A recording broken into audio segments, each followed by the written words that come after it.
I've often talked about the merits of buying a building that's vacant because if you can find a tenant for a vacant building, the value goes up tremendously. But the question arises, should you buy an abandoned building or not? Let's explore that today.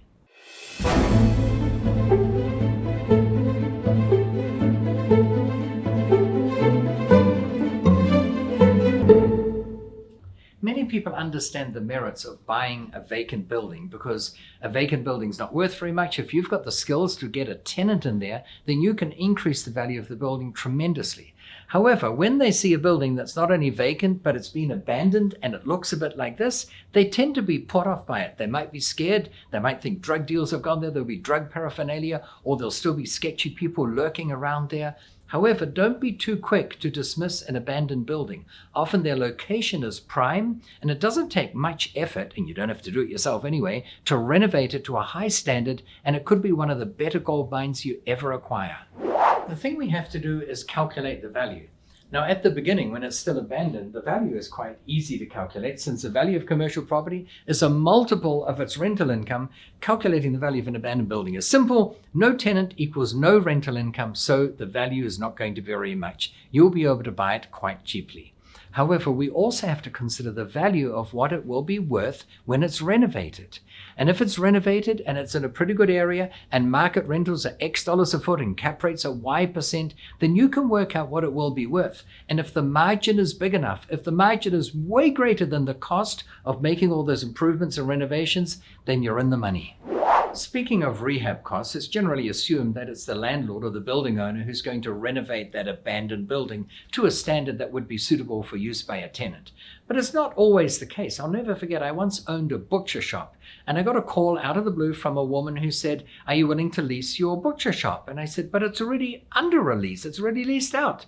And she said, "Well, I don't think so. He's gone, except he's left about 3 million fly carcasses there." Well, it was in a city where I was living at the time, so I drove down to have a look, and she was right. The butcher had left. He'd left all his meat behind. There were maggots and flies everywhere. So I called her and I said, "It seems you're right." She said, "Yeah, what I'd like to take on a lease, but I'll only do it if you give me 12 years with 2 rights of renewal for 6 years each. Plus, I want to do the renovations because I want to do it to my own standard."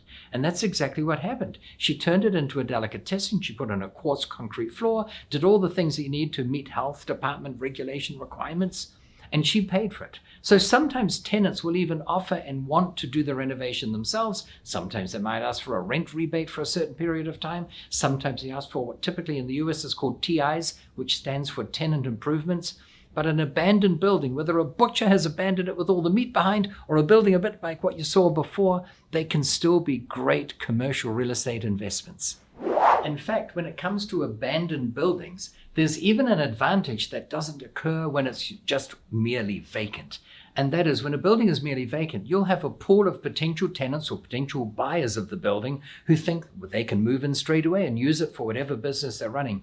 But when it's abandoned, it's got a certain cachet about it. It's sketchy, it's horrible. Who would want to live there? Who would want to occupy it? The fact that it's been abandoned for a while proves to them that no one's interested in it, and therefore there's less competition. You'll be able to buy it for an even cheaper price than if it were merely vacant. Sometimes abandoned makes the deal extra good for you. Another benefit to purchasing an abandoned building is that typically people assume that the building has been abandoned for a reason and will therefore stay away from it. This lack of competition means that the price will not be bid up and you can snatch it for a bargain.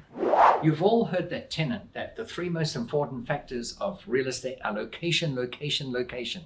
Let's talk about location when it comes to abandoned buildings. Perhaps the biggest factor to consider is if the abandoned building is in a good location. Prime locations will often fetch higher rents, dramatically increasing the value of your building. However, the inverse is also true in that a bad location will often not be worth the hassle. In other words, if you come across an abandoned building and you're trying to figure out whether it has merit for you to acquire it and renovate it, you've got to consider where is it located. If it's in a great location, that will tip the balance in favor of yes, go for it. But make sure it's not down in the backwaters of nowhere and you're just buying it because it's abandoned, thinking that you saw somewhere on YouTube that's probably going to be a good deal. Location is still important. I know I just said that location, location, location are the 3 most important things for real estate in general. However, when it comes to any one property, the most important factor is, can you get a good tenant? And that's why it's crucial to do your research and even to see if you can source a tenant before you commit to buying the building and rehabbing an abandoned building. Because if you've got a tenant in place, that's guaranteed money in the bank for the rest of your life. I love it, and that's why I will never preclude looking at abandoned building just because it's abandoned and it looks horrible. At the end of the day, the tenant is the most important element to making a deal happen. Even if all other factors are against you, if a tenant is willing to pay for a long-term lease at desirable margins above the cost of the mortgage, you can still turn a handsome profit. When I wrote the book, 101 Ways to Massively Increase the Value of Your Real Estate Without Spending Much Money, people would ask me, wow, that's a lot of ideas. Was it tough to come up with 101 ways? And the answer is, actually, yes, it was tough. It was tough to limit it to 101 ways because there are so many more. And by doing this video, I've thought of another one, and that is if you've got an abandoned building, figure out ways of unabandoning it. In other words, remodeling it, fixing it so that it's no longer an abandoned building. It's one of the best ways of creating value that wasn't there before. The way to create that value is to find a tenant in a great location for your abandoned building or erstwhile abandoned building. This is a sure way of getting an unending stream of income that's indexed for inflation for the rest of your life.